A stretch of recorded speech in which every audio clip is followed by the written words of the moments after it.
नमस्कार स्टूडेंट्स। हम लोग पढ़ रहे हैं भारत का भूगोल। सिविलियन आईएएस कोचिंग में जो हम लोगों ने बैच स्टार्ट किया है वह है भारत का भूगोल। तो भारत के भूगोल में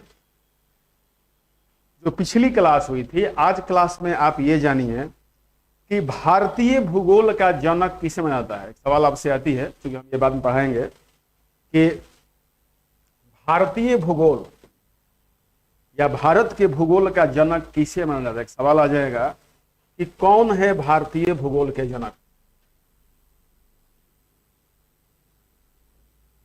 भारतीय भूगोल के जनक कौन कौन इसका उत्तर क्या होगा। जैसे विश्व का भूगोल है, जिस हमारा भूगोल की उत्पत्ति है, तो भारतीय भूगोल के बारे में सबसे पहले किसने बताया। इसका उत्तर होगा जेम्स रेनेल। इसका उत्तर होगा जेम्स रेनेल। जेम्स रेनेल को भारतीय भूगोल का जनक माना जाता है। ये जो जेम्स रेनेल है, यह एक इतिहासकार भी थे और प्लस समुद्र वैज्ञानिक भी थे। ये एक इतिहासकार भी थे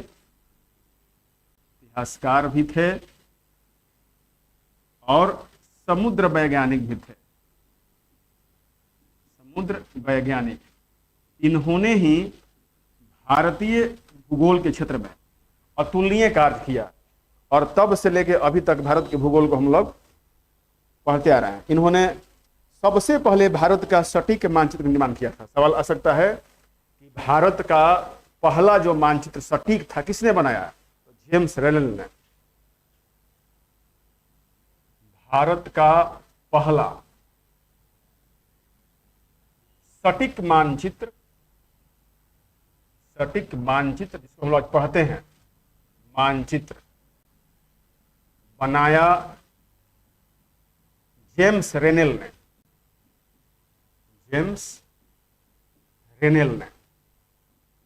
कुछ रोज नई बातें आपको सीखने को मिलती रहेगी।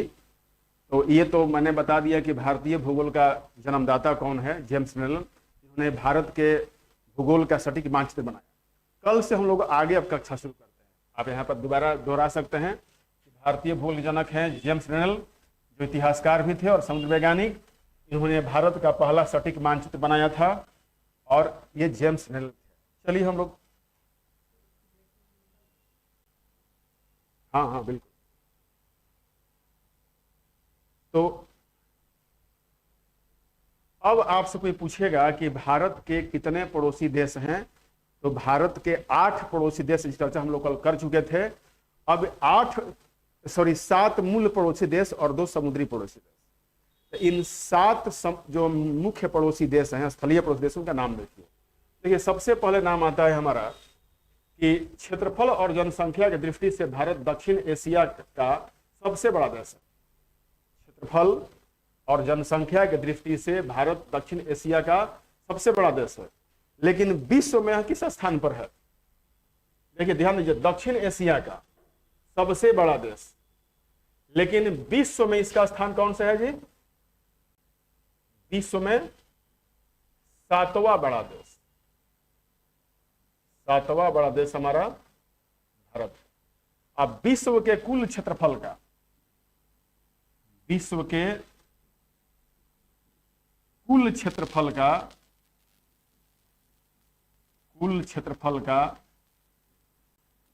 2.4% है हमारा भारत।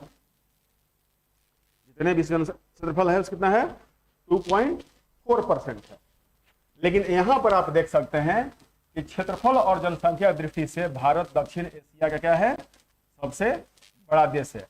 आज जनसंख्या की दृष्टि से भारत क्या हो गया, विश्व में सबसे बड़ा है। पलासन हो गया भारत, चीन का हो गया।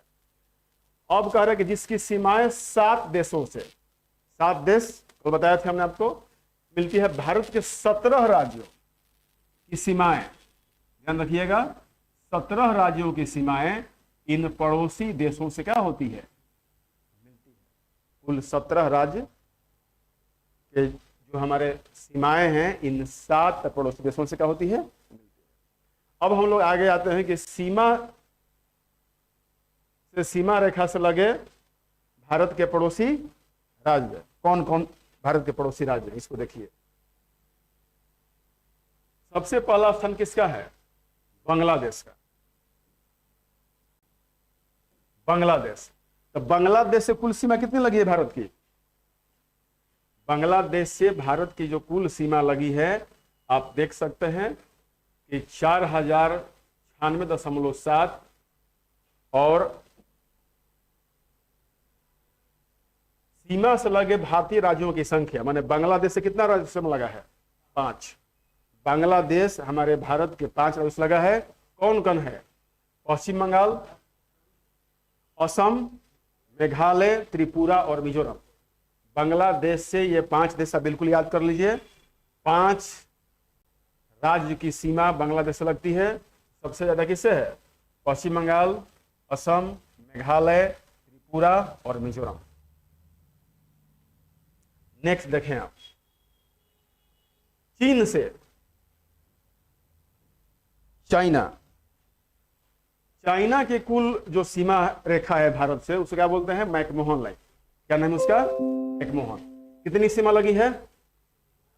3488। देखिए इसमें अलग अलग किताब में अलग अलग दिए गए हैं, अलग अलग टाइम का मेजरमेंट है, लेकिन अप्रोक्स 3488 एक्यूरेट माना गया है।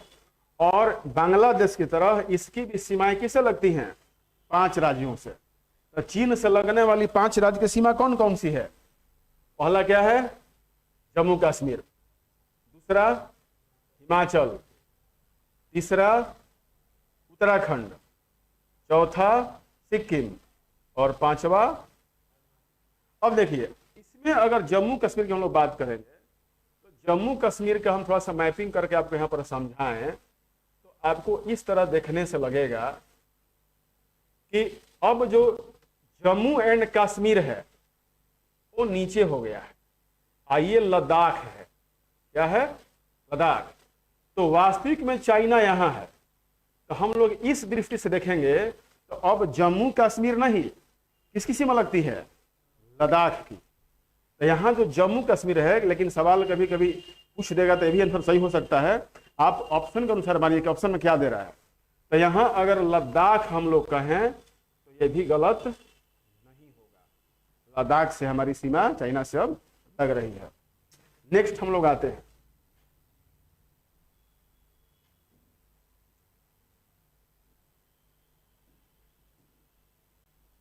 नेक्स्ट देखेंगे आप कि भारत की बात हो और पाकिस्तान की चर्चा ना हो, कैसे हो सकती है? तो हमारा सबसे जो भारत में से ही अलग होकर बनने वाला जो हमारा पाकिस्तान देश है तो थोड़ा इसकी भी जान लीजिए। पाकिस्तान से जो सीमा रेखा जुड़ी है भारत की वो 3323 है। 3323 किलोमीटर जो हमारी सीमा किससे लगी हुई है? पाकिस्तान से। और 4 राज्य लगते हैं। कितने राज्य? 4 राज्य। तो इसमें जम्मू एंड कश्मीर अगर वर्तमान दौर में देखा जाए तो इसमें एक हम लोग लद्दाख जोड़ सकते हैं और फिर जम्मू एंड कश्मीर, क्योंकि जो सीमा लगती है, फिर यहां ध्यान दीजिए कि यहां पे जो ऐसे जो हमारी सीमा लग रही है, जो हमारा सीमा भारत का ऐसे लग रहा है,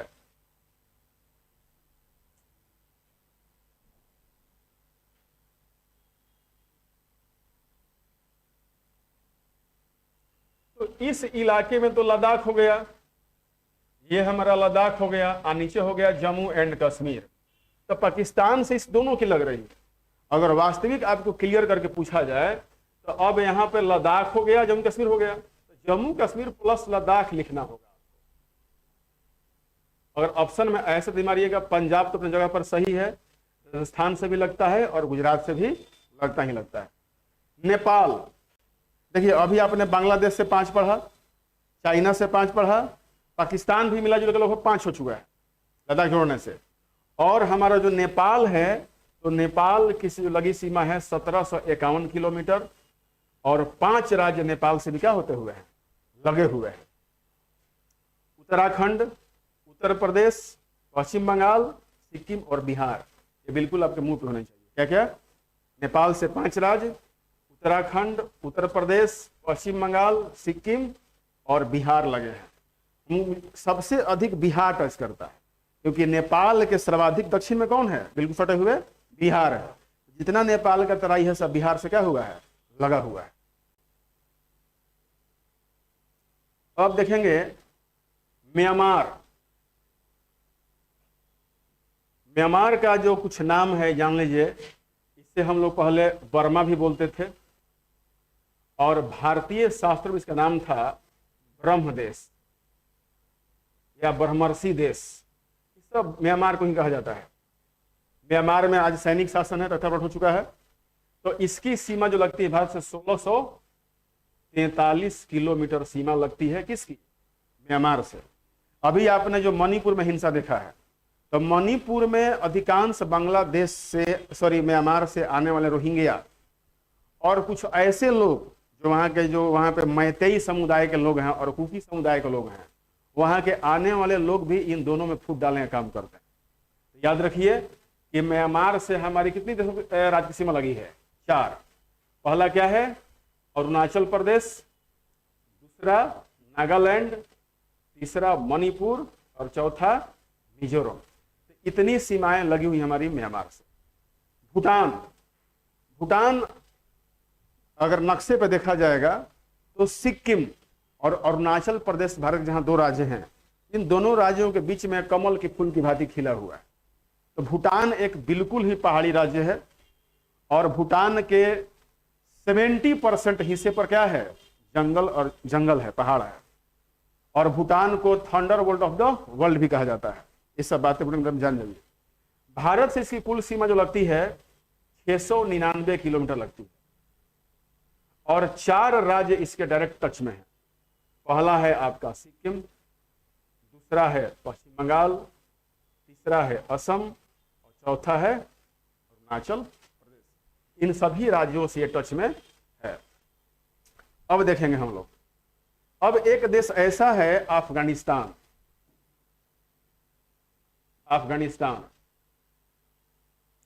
अफगानिस्तान की डायरेक्ट सीमा आज भारत से नहीं निकलती है, इसको समझना होगा आपको।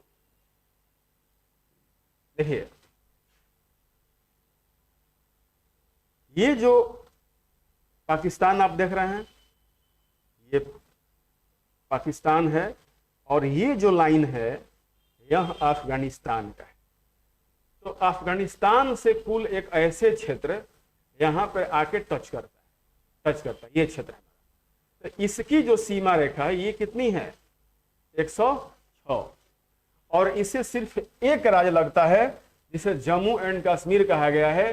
लेकिन अब यहां पर क्या हो जाएगा, लद्दाख हो जाएगा। क्या हो जाएगा, लद्दाख।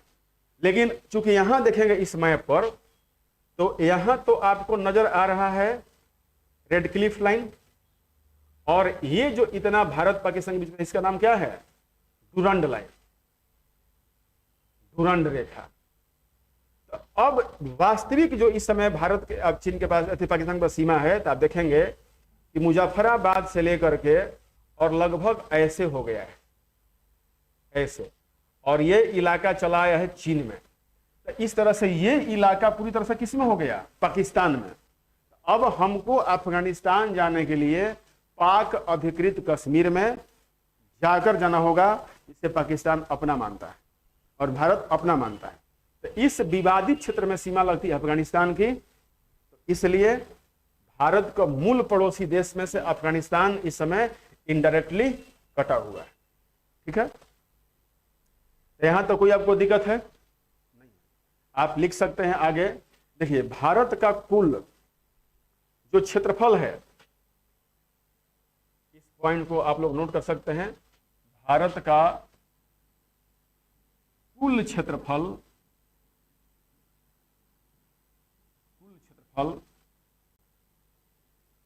32,87,263 वर्ग किलोमीटर है। ये हमारी भारत की क्या है, सीमाएं, क्षेत्रफल है। नेक्स्ट हम पॉइंट पे आते हैं। अब भारत के बारे में हम लोग कुछ और जान लें। कि भारत में कर्क रेखा कहाँ से गुजरती है और जो हमारा मुख्य जो भारतीय स्टैंडर्ड मानक समय है तो वो किस देशांतर से होकर गुजरता है। तो हम लोग अभी दो चीज पढ़ेंगे इसमें।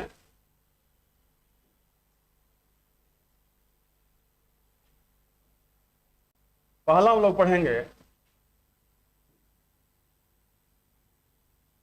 भारत से देशांतर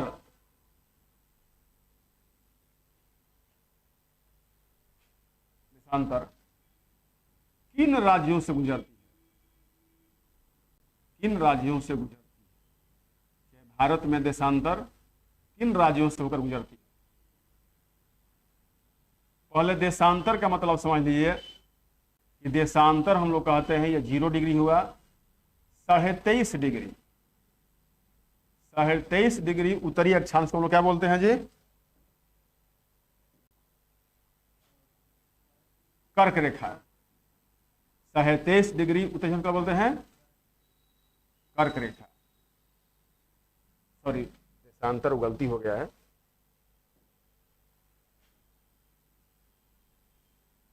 कर्क रेखा किन राज्यों से होकर गुजरती है, किन राज्यों से होकर गुजरती है,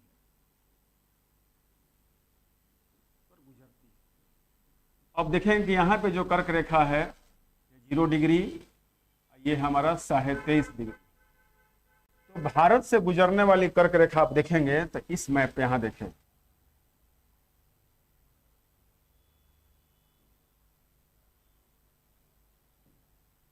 ये जो राज्य है ये है गुजरात।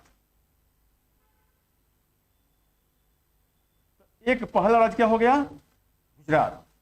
फिर यहां देखेंगे आप तो ये है आपका राजस्थान, जो दूसरा स्टेट है क्या है, राजस्थान। और तीसरा आप देख रहे हैं वो एमपी है, मध्य प्रदेश, एमपी।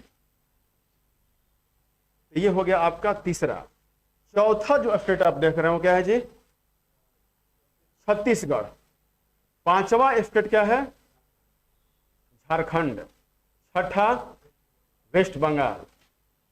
सातवां क्या है,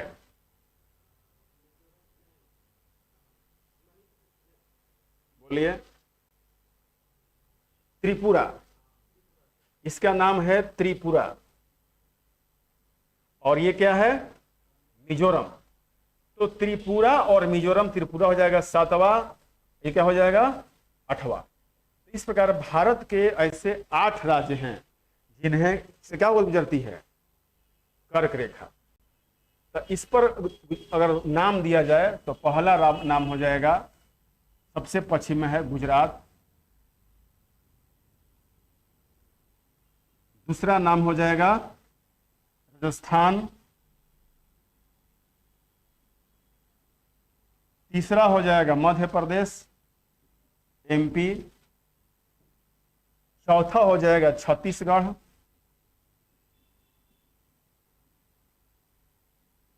पांचवा हो जाएगा झारखंड।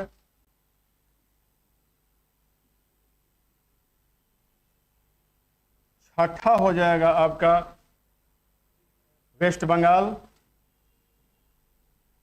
पश्चिम बंगाल। सातवां हो जाएगा त्रिपुरा और 8वां हो जाएगा मिजोरम। अब आपसे कोई पूछेगा कि जिन राज्यों से होकर अगर कर्क गुजरती है तो उन राज्यों से क्या असर पड़ता है। कर्क रेखा जिन राज्यों से होकर गुजरती है वहां जून में भीषण गर्मी पड़ती है। और कुल मिला के देखा जाए तो भारत के बीचों बीच से कौन है गुजरती है, कर्क रेखा। कर्क रेखा, कर्क रेखा पर सूर्य ग्रीष्म ऋतु में क्या करता है, लंबवत चमकता है। 21 जून को, 21 जून को जो हमारा सन है वो भारत के इसी लाइन पर सीधा चमकता है।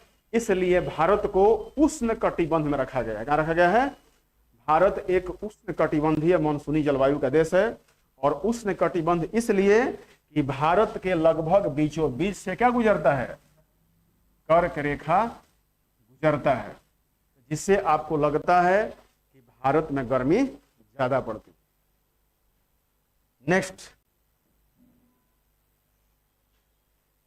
नेक्स्ट अगर हम लोग जानेंगे तो अब हम लोग भारत जान गए, भारत क्या है, भारत के हम लोग बाउंड्री लाइन जान गए, बाउंड्री लाइन्स क्या है, भारत के हम लोग कर्क रेखा जानेंगे क्या है। अब देखना है हम लोग को कि भारत का जो मानक टाइम है क्या है, क्या है मानक देशांतर। जिस तरह से कर्क रेखा गुजरती है यहां से, अब देखिए मानक देशांतर कहा गया है द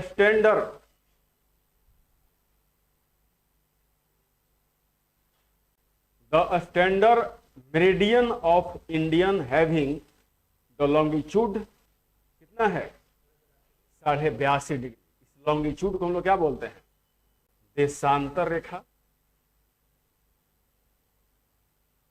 और इसे हम लोग मेरिडियन भी कहते हैं। मैप पर इसका सही नाम मेरिडियन होगा। और मैंने कल आपसे चर्चा किया था कि देशांतर हम लोग किसको बोलते हैं, इसको बोलते हैं। तो भारत में जो स्टैंडर्ड देशांतर है मेरिडियन है वो कितना डिग्री है, 82.5 डिग्री। अब देखा जाए ये जो लाइन बनाया गया है, ये जो आप लाइन देख रहे हैं, ये सीधी लाइन जो नीचे उतर रही है, यह क्या है, मेरिडियन है।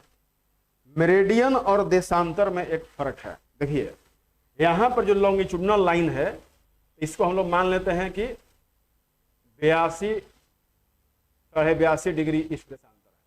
तो आप देखें कि ये क्या है, टेढ़ा है, लेकिन यहां पर लाइन कैसे खींची गई है, सीधी। पृथ्वी बहुत बड़ी है तो भारत में लाइन क्या हो जाएगी, सीधी। लेकिन जब हम लोग मैप पढ़ते हैं, हम लोग मैप बनाते हैं, प्रैक्टिकल करते हैं, तो प्रैक्टिकल पर हम लोग देशांतर के बदले मेरिडियन को फोकस करते हैं। और मेरिडियन को हम लोग क्या करते हैं, लगभग ऊपर नीचे सीधी रेखा में खींचते हैं, समझने के लिए टेढ़ा हटा देते हैं। तो मेरिडियन को अगर खींचा जाएगा तो हम लोग मेरिडियन को ऐसे खींचेंगे, इस जगह पर ये प्राइम हो जाएगा और हम लोग मेरिडियन ऐसे खींचते हैं, ऐसे। इसलिए कि मैप हम लोग जब किसी पेज पर पढ़ते हैं तो पेज कैसा होता है, समतल होता है। तो समतल पेज पर समझने के लिए हम लोग कैसे खींचते हैं, मेरिडियन को सीधा खींचते हैं। तो इसी तरह भारत में इस क्या कहा गया है, the standard meridian of Indian having the longitude. तो इसी को हम लोग बोलते हैं किसमें, मेरिडियन में समझने। तो अब भारत के से गुजरता है तो इसका सही स्थान कहाँ है, 82.5 डिग्री। देखिए ऐसे तो भारत के यहां देखिए उत्तर से देखा जाए तो सबसे पहले कौन स्टेट पड़ता है, उत्तर प्रदेश। तो उत्तर प्रदेश में एक जगह है मिर्जापुर, पहले इलाहाबाद का नैनी हुआ करता था। ध्यान दीजिएगा, वर्तमान समय में अगर देखा जाए तो भारत में जो हमारा मानक देशांतर है, मानक देशांतर है वो 82.5 डिग्री, 82.5 डिग्री ईस्ट है। जो मिर्जापुर यूपी उत्तर प्रदेश को गुजरती है। कहीं कहीं इस पर लिखा हो जाता है इलाहाबाद का नाम आज क्या हो गया है, प्रयागराज। तो प्रयागराज के बगल में एक जगह है, क्या है, नैनी। तो पहले वहां माना गया था, लेकिन इसको और अगर ठीक से चेक किया गया तो माना जाता है कि नहीं ये थोड़ा सा बगल में है, लगभग 10 किलोमीटर। तो वो मिर्जापुर से होकर गुजरती है, या नैनी छोटा जगह है तो इसलिए मिर्जापुर चूंकि एक बड़ा जगह है अपेक्षाकृत से, इसलिए मिर्जापुर लोकेशन कर दिया गया। अब देखिए ये समझिए, ये हमारा इसी को लेकर के हम लोग स्टैंडर्ड मानक समय, माने जो भारत का मानक समय है, क्या है, मानक समय, मानक समय वो इसी मेरिडियन से, इसी देशांतर में क्या करता है, निर्धारित करता है। मतलब कि यह जो जगह है इस पर जो समय होगा, टाइम होगा, वही समय क्या होगा, पूरे भारत में होगा। अगर मान लीजिए घड़ी के टाइम से यहां पर 12 PM हो रहा है, कितना हो रहा है, 12 PM हो रहा है, तो यहां भी 12 PM होगा, और यहां कितना होगा, 12 PM। भारत के चूंकि बीचों बीच है, तो इसके पूरब और पश्चिम दोनों ओर का समय या संपूर्ण भारत में अगर जो हम लोग इस पर समय मान लें मानक देशांतर पर, तो मानक समय इस पर अगर 12 बजता है तो संपूर्ण भारत में क्या होगा 12 बजता है। लेकिन अगर वास्तविक आप देखेंगे तो भारत के पश्चिमी क्षेत्र और पूर्वी क्षेत्र, इस जगह का नाम है, जो सबसे पश्चिमी क्षेत्र है, इसका नाम है गौर माता। क्या नाम है जी? गौर माता। और भारत का ये जो सबसे पूर्वी भाग है, इसका नाम क्या है?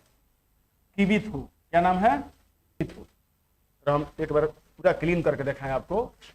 तो यहां जो एक जो गांव है, इसका नाम है किबिथु और इसका नाम है गौर माता। इसका नाम है ऊपर वाले भाग का इंदिरा कौल। क्या नाम है जी? COLL। इसका नाम है कन्याकुमारी। और जो अंडमान इसका नाम क्या है? इंदिरा पॉइंट। तो हम लोग अभी समझेंगे समय को लेकर के। गौर माता और यहां के समय किबिथु समय जो वास्तविक अंतर होता है, मतलब कि भारत के, ध्यान दीजिए, भारत के सर्वाधिक पश्चिमी छोर पर बसा गांव, क्या नाम है जी उसका? बसा गांव गौर माता। और पूर्वी भाग में स्थित गांव किबिथु में लगभग 2 घंटे का अंतर है। 2 घंटे का अंतर है। अब यह अंतर कैसे होगा? भारत के इस भाग और इस भाग में 2 घंटे का अंतर। क्यों अंतर है ये?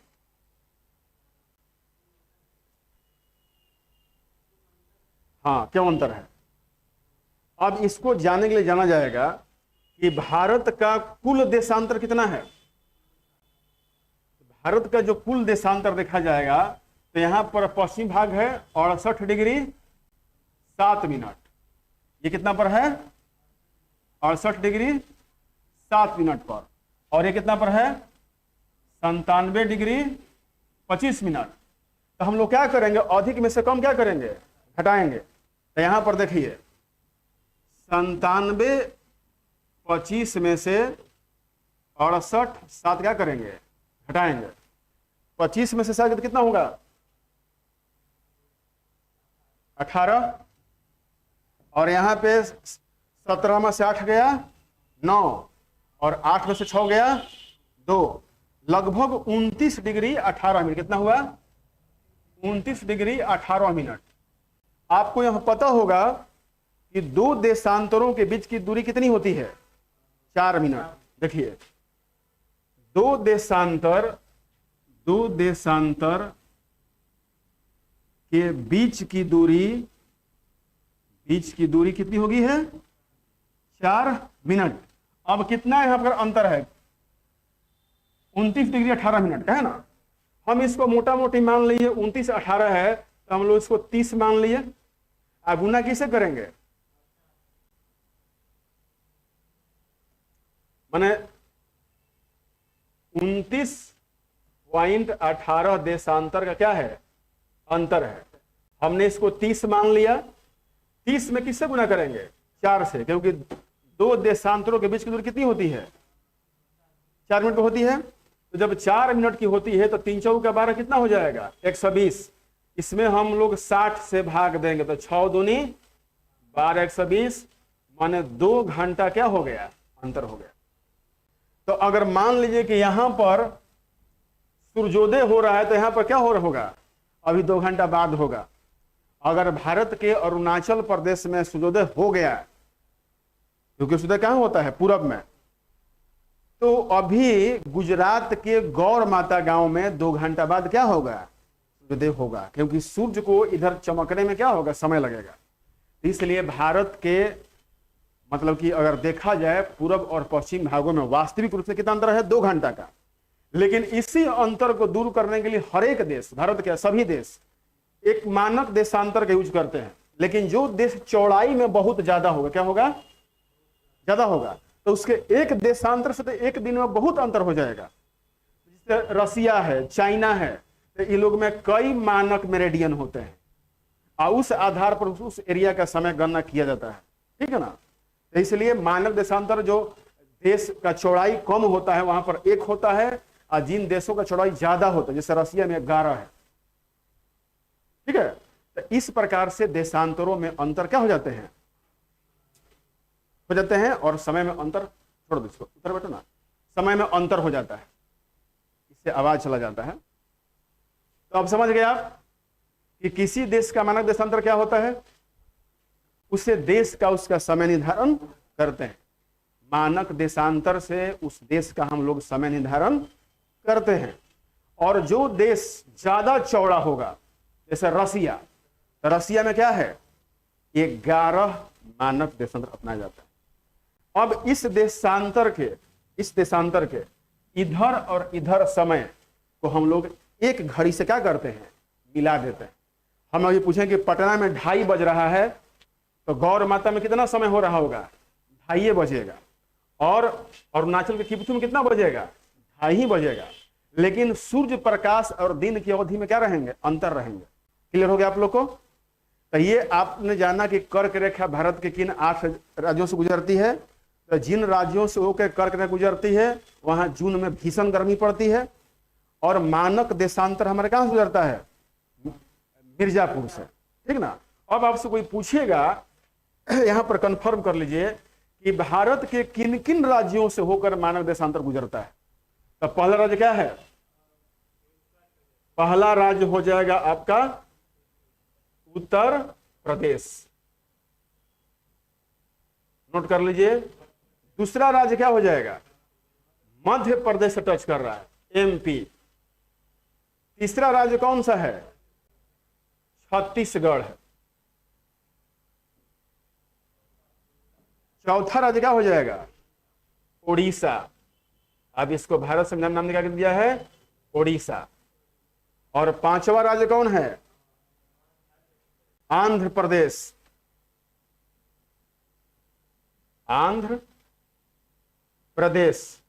तो अब आप लोग देख सकते हैं कि भारत का जो मानक देशांतर है इन 5 राज्यों से होकर गुजरता है। सबसे उत्तर में जो पहले आता है उत्तर से, उसी के नाम का रख दिए हैं। कहां से रख दिए हैं, उत्तर प्रदेश में देखा जाए तो जो मिर्जापुर है। तो अब उत्तर प्रदेश में कि मिर्जापुर नहीं है, एक पॉइंट उसको मान लिया गया, ठीक है ना, कि यहां से होकर गुजरता है। ये इन सभी राज्यों से गुजरता है, माने एक पॉइंट मान लिया कि मिर्जापुर से टच करता है। तो आपको याद हो गया देशांतर किन राज्यों से, और मानक देशांतर और कर्क रेखा किन राज्यों से। ये हो गया आपका कर्क रेखा और ये हो गया देशांतर। अब दोनों ही देखेंगे मैप पे आप, लगभग दोनों ही रेखाएं भारत को लगभग 4 टुकड़ों में क्या करती है, बांट देती है। तो अब सवाल आ जाएगा कि जिस तरह यूपीएस सवाल घुमा के पूछता है कि मानक देशांतर और कर्क रेखा जहां एक दूसरे से मिलती है, तो इसके उत्तरी पश्चिमी भाग में कौन कौन राज्य केंद्रित है, सवाल बनता है।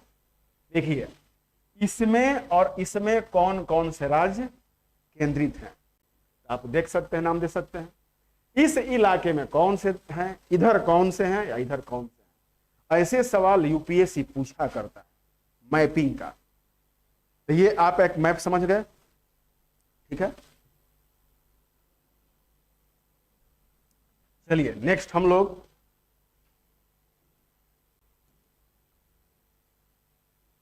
मैं आपको कुछ और समझाना चाहता हूं। थोड़ा सा बोर्ड पे आप लोग कुछ विषयांतर दिखेगा, वो टेक्निकल प्रॉब्लम है, तो आप लोग इसको बिल्कुल परहेज करें और ज्ञान से मतलब रखें। देखिए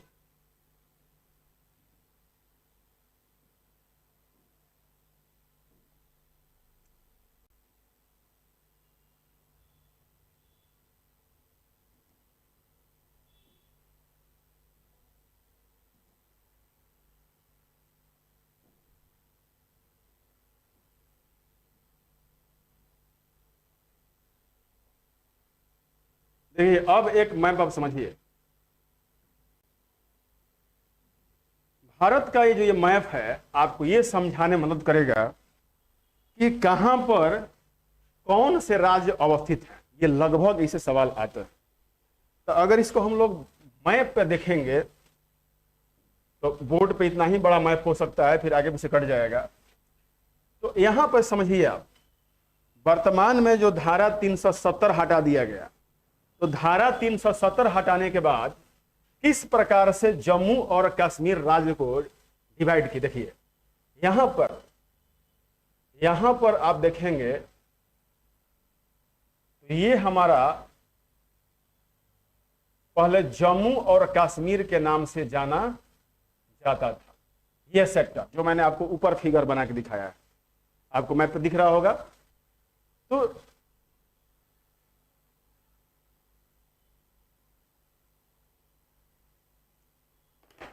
जो जम्मू और कश्मीर आपको दिख रहा था, अब इसका नाम थोड़ा सा और जगह बदल दिया गया है। अब देखिए इनके बीच में यहां पर सिर्फ अब जम्मू कश्मीर यही रह गया। जम्मू कश्मीर का दायरा क्या कर दिया गया, सिकोड़ दिया गया। और ये बहुत बड़ा क्षेत्र क्या हो गया, लेह लद्दाख, जिसे क्या नाम सुना गया, लद्दाख नाम से। तो अब जिस लोगों के दिमाग में भ्रम था कि यह पूरा का पूरा क्षेत्र जम्मू एंड कश्मीर है, तो आप आज पूरी तरह मैप पर परिचित हो जाएं कि जम्मू और कश्मीर सिर्फ यही क्षेत्र है और ये लद्दाख है। तो अब आपसे कोई पूछेगा कि पाकिस्तान की सीमा, जैसे मैंने पिछली बार बता चुका हूं कि पाकिस्तान की सीमा किन किन से लगती है, तो लद्दाख से और जम्मू कश्मीर से। और चीन की सीमा अब जम्मू कश्मीर से नहीं लगती। चीन की सीमा किससे लगती है, लद्दाख से। ये बात माइंड में क्लियर होनी चाहिए, ठीक है। तो अब देखिए जैसे ही हम लोग कश्मीर के लद्दाख के नीचे आएंगे तो हमारा क्या है, हिमाचल प्रदेश। आज हमारा जो हिमाचल प्रदेश है वो सबसे अधिक बर्बाद हो रहा है भूस्खलन से। शिमला तो लगभग आधा बर्बाद हो चुका है। अधिक वर्षों हम चर्चा बाद में करेंगे, लेकिन आपकी मैप से आपको याद रहे कि हिमाचल प्रदेश इन दो राज्यों से टच करता है ऊपर में। कौन कौन से, कश्मीर से और लद्दाख से। इधर देखेंगे तो पंजाब है और नीचे क्या है, उत्तराखंड और हरियाणा और दिल्ली से। तो हिमाचल प्रदेश को अगर देखा जाए तो ये जो हमारा इलाका है उत्तर प्रदेश, उत्तराखंड, हरियाणा, पंजाब और कश्मीर और लद्दाख से क्या करता है, टच करता है। आप लोग मैपिंग करते समय भारत का मैप ले लीजिए और बिल्कुल ही देख के उसको हर एक का नाम लिखिए तो ज्यादा कन्फर्म। अब सवाल कहीं पूछेगा कि हिमाचल प्रदेश के दक्षिण पश्चिम में कौन सा स्टेट्स है, दक्षिण पूर्व में, सॉरी, तो दक्षिण पूर्व में आप देख रहे हैं कि उत्तराखंड है और दक्षिण पश्चिम में क्या है, पंजाब है। तो सवाल ऐसे भी पूछे जा सकते हैं कि हिमाचल प्रदेश के दक्षिण पश्चिम में सटा हुआ कौन सा राज्य है, पंजाब, और दक्षिण पूर्व में उत्तराखंड हो जाएगा, और सुदूर दक्षिण में हरियाणा और क्या हो जाएगा, उत्तर प्रदेश हो जाएगा, दिल्ली सटा हुआ। तो आप इस प्रकार मैपिंग कीजिए। देखिए अब पंजाब देखिए, पंजाब की सीमा किससे लगती है, पाकिस्तान से, और नीचे किससे लगती है, राजस्थान से। हरियाणा तो इससे टच कर ही रहा है और इधर क्या रहा है, तो अगर पंजाब के चारों तरफ देखा जाए तो एक तरफ टच कर रहा है जम्मू कश्मीर, एक तरफ हिमाचल प्रदेश, नीचे हरियाणा, राजस्थान और पाकिस्तान। तो ये मैप का पूरा डिवीजन देखने के लिए आप पूरा इस मैपिंग को जो लोग ऑनलाइन देख रहे हैं उसको क्लिक कर लीजिए, मतलब कि स्क्रीनशॉट ले लीजिए। और स्क्रीनशॉट लेने के बाद सभी स्टेट का कौन कितने राज्यों से जुड़ा हुआ है, किस राज्य कितना बाउंड्री है। जैसे देखिए उत्तर प्रदेश एक बड़ा राज्य है, क्या है जी, उत्तर प्रदेश एक बड़ा राज्य है। अब आपसे कोई पूछ दे कि उत्तर प्रदेश की सीमा किन से लगी हुई है, किन किन राज्यों से, तो हरियाणा से लगा हुआ है प्लस उत्तराखंड से और जम्मू कश्मीर से लगा है, हिमाचल से थोड़ा टच करता है। उसके बाद नेपाल से पूरा लगा हुआ है, बिहार से, झारखंड से, छत्तीसगढ़ से और मध्य प्रदेश से, राजस्थान से। तो इस तरह से आप अगर मैपिंग करके समझते हैं तो आपको बेहतर। अब देखिए नवनिर्मित राज्य देखा जाए, झारखंड, झारखंड की सीमाएं किन राज्यों से मिली हुई हैं? कब बना झारखंड, कब बना था? तारीख 15/11 सन 2000, है ना। तो इस समय क्या बना? झारखंड। ऐसे लिखिए आप लोग, झारखंड का सीमा किन राज्यों से मिलता है? एक तो हो जाएगा बिहार, बिहार है, इधर क्या है? यूपी है, और बोलिए छत्तीसगढ़ से है,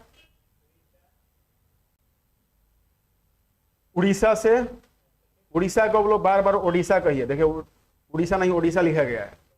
पश्चिम बंगाल लगा है ना, पश्चिम बंगाल। और किस लग रहा है? झारखंड का सीमा मध्य प्रदेश से है? नहीं है, छत्तीसगढ़ से है। तो अगर हम लोग काउंट करेंगे तो एक तरफ कितना हो गया? 1 2 3 4 5, और कहीं छूट रहा है? गिन लीजिए।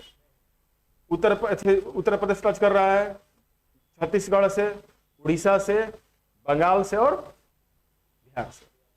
तो इस तरह से आप लोग अगर मैपिंग करके पढ़ेंगे, सवाल मान लीजिए कि 69 बीपीएससी में दे दिया कि महाराष्ट्र की सीमा, महाराष्ट्र राज्य की सीमा किन राज्यों से लगी हुई है? तो जब तक आप मैपिंग नहीं करेंगे, अपने से पढ़ेंगे नहीं, तो बोलेंगे सवाल तो सर बना नहीं। गलती किसका है? स्टूडेंट्स का। कोई टीचर आपको दिमाग में थोड़े घोर के पिला देगा, मैपिंग टीचर करा देगा, आपको बता देगा। तो अब मुंबई का देखिए तो किसे किसे लगा हुआ है? बड़े राज्यों में गुजरात है ना, मध्य प्रदेश है ना, छत्तीसगढ़ है, तेलंगाना है, और नहीं कर्नाटका है, ठीक है, और गोवा से लगा हुआ है, गोवा से लगा हुआ है, ठीक है। और दमन दीव भी इसका क्या है? जल सीमा टच करता है। तो मिला जुला के मुंबई हम देखेंगे। फिर नया राज्य कौन बना है? तेलंगाना, बिल्कुल नए राज्यों में। अब तेलंगाना का सीमा देखिए, एक क्या हो गया? महाराष्ट्र, दूसरा क्या हो गया? तीसरा क्या हो गया? चौथा छत्तीसगढ़। 4 राज्यों से घिरा हुआ है। अब लगता है कि आंध्र प्रदेश जब इसी से अलग हुआ है, तो आंध्र प्रदेश किन राज्यों से घिरा हुआ है? यहां देखा जाए तो टच कर रहा है छत्तीसगढ़ और उड़ीसा, 2 हो गए, तेलंगाना 3, कर्नाटका 4 और तमिलनाडु 5। इस तरह से जब तक आप मैपिंग करके लिख याद नहीं कीजिएगा, लिख के याद करके आप ट्रिक भी बना सकते हैं, तो एक सही विद्यार्थी क्या होता है? आगे बढ़ता। अब आपसे कोई सवाल पूछ दे और करंट ठीक करने के लिए कि बीजेपी की किन किन राज्यों में शासन है, मैंने आपसे ऐसे याद करने के लिए कि भाजपा का या एनडीए का किन किन राज्यों में शासन है, तो अगर आप माइंड याद करते हैं तो लगता है कि नहीं सर गुजरात में तो है ना, राजस्थान में कांग्रेस का है, महाराष्ट्र में अलायंस का एनडीए का शासन है, मध्य प्रदेश में प्योर रूप से भाजपा का शासन है, हालांकि वहां भी अलायंस है। तो इस तरह से आप करेंगे तो आपको मैप क्या हो जाएगा? पूरी तरह से याद हो जाएगा, ठीक है। तो इस तरह से आप लोग मैपिंग करें। देखिए अब अंडमान निकोबार है, पूरा अंडमान निकोबार का मैप आपको हम पढ़ाएंगे कि अंडमान निकोबार में कहां पर क्या क्या है, तो आपको बेहतर ढंग से समझ में आएंगे। नेक्स्ट हम लोग पेज पे चलते हैं।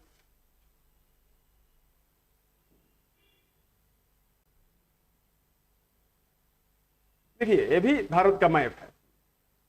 तो भारत के मैप में इस पे आपको समझाने का प्रयास हम करेंगे कि ये भारत का क्या है? भौतिक मैप है। ये भारत का भौतिक मैप है। भौतिक मैप का मतलब क्या होता है कि पर्वत, पठार, मैदान इत्यादि सब कहां कहां है। इसको आपको गूगल पे सर्च करना हो तो भी मैं आपको बता रहा हूं। देखिए अगर हम लोग गूगल पे सर्च करेंगे तो आप लोग भी कैसे सर्च करेंगे, तो होम पेज में आपको जाना है कहीं भी, और आपको अपने ब्राउजर खोलने हैं। जब ब्राउजर खोलेंगे तो आपसे यहाँ पर रिसर्च सर्च का ऑप्शन मांगेगा, तो यहाँ पे आप क्या टाइप करेंगे? Physical map of the India, physical map of India. अब आपको गूगल में बहुत सारे मैप दिखाई पड़ते हैं, तो आप उसको अपने सुविधा अनुसार उन मैप को क्या करना है, चुन लेना। जैसे मान लीजिए एक मैप एक साफ सुथरा यहाँ पर दिख रहा है, तो इस मैप को हम लोग बड़ा कर सकते हैं, थोड़ा साफ होने में समय लगता है। तो मान लीजिए कि इस मैप को हम लोग बड़ा करेंगे तो आपको स्पष्ट रूप से हिमालय दिख रहा है कि हिमालय पर्वतमाला कहाँ है। आपको भारत के सवाल अगर दे दिया जाए कि भारत के फिजिकल मैप का डिवीजन कीजिए, मैं आपकी डिवीजन नहीं बता रहा हूं लेकिन समझा दे मैं बता रहा हूं, तो उत्तर में देखा जाए तो ये सारा भाग क्या हो जाएगा, ये सारा भाग जो है ये लगभग क्या हो जाएगा, पर्वतीय। भारत का उत्तरी भाग अगर देखेंगे तो ये सब क्या है जी, पर्वतीय राज्य हो जाएगा। अगर ऐसे बांटा जाए तो भारत का अगर भौतिक डिवीजन किया जाए, भौतिक विभाजन, तो इसका एक भाग बांटा जाए क्या होगा, भारत के पर्वतीय क्षेत्र। तो पर्वतीय क्षेत्र को हम लोग क्या बोलते हैं, मुख्य रूप से हिमालय बोलते हैं। क्या बोलते हैं, हिमालय। दूसरा भाग देखा जाए तो हिमालय के बाद देखेंगे तो ये सारा सेक्टर लगभग, ये टोटल जो ये सारे जो भाग हैं, जो हमारा थार डेजर्ट है, तो इस इलाके में एक विस्तृत क्या है, मैदानी क्षेत्र। क्या है, मैदानी क्षेत्र है। तो ये क्या हो गया, मैदान। तो दूसरा हो जाएगा मध्यवर्ती मैदान। तीसरा देखेंगे तो ये विशाल क्या है, भारत का प्रायद्वीपीय क्षेत्र। क्या है, प्रायद्वीपीय पठार, प्रायद्वीपीय पठार। और अगर चौथा पॉइंट देखेंगे, देखिए पर्वत हो गया, मैदान हो गया और पठार हो गया। और विशेष रूप से भारत का 2 कोस्टल प्लेन है। क्या है, तो है भारत का तटीय मैदान। और पांचवा क्या हो जाएगा, देखिए ये क्या है, आइलैंड्स है। क्या है, आइलैंड्स है। ये सब क्या है, आइलैंड्स है। लक्षद्वीप क्या है, आइलैंड्स है। तो पांचवा हो जाएगा द्वीपीय प्रदेश। अब हम लोग आगे कक्षाओं में इन सभी का डिवीजन पढ़ेंगे कि भारत का पर्वतीय क्षेत्र क्या है, पर्वत में कौन कौन से हैं, मैदान में कौन कौन से हैं, ये सारी चीज हम लोग पढ़ेंगे। आज हम लोगों ने क्या जाना, भारत में कर्क रेखा कहां से गुजरती है, भारत का मानक देशांतर क्या है, भारत के जो 7 पड़ोसी स्थलीय देश हैं उनके साथ कितनी लंबी सीमाएं लगी हुई हैं, उन देशों का नाम जाने, सही उसका मैपिंग जाने। और हम लोग भारत के पूरब और पश्चिम में कितने समय का अंतर होता है उसका कारण भी जाने। और कैसे हम लोग भारत के राज्यों का मैपिंग करेंगे ये भी जाने। और भारत के हम लोग फिजिकल डिवीजन कैसे करेंगे ये भी जाने। तो आज के लिए आपको इतना ही क्लास, विशेष क्लास 3 में होगा। प्रतिदिन जो हमारे विद्यार्थी YouTube पर हैं या जो मेरे सब्सक्राइबर्स हैं और जो हमारे विद्यार्थी ऐप पर हमको देख रहे हैं, पढ़ रहे हैं, प्रतिदिन 4 बजे भूगोल की कक्षा आपको प्रतिदिन लाइव मिलेगी। तो आप लोग सब्सक्राइब करें और अपने दोस्तों से भी सब्सक्राइब करें, क्योंकि आपको हमारे कक्षा में भूगोल पढ़ने से भूगोल विषय का संपूर्ण ज्ञान हो जाएगा। हालांकि ज्ञान कभी पूर्ण नहीं होता, लेकिन जितना परीक्षाओं में पूछी जाती है वो लगभग आपको सारे समझ में आ जाएंगे और आपके सारे सवाल बनेंगे। अभी आज के लिए इतना ही, धन्यवाद।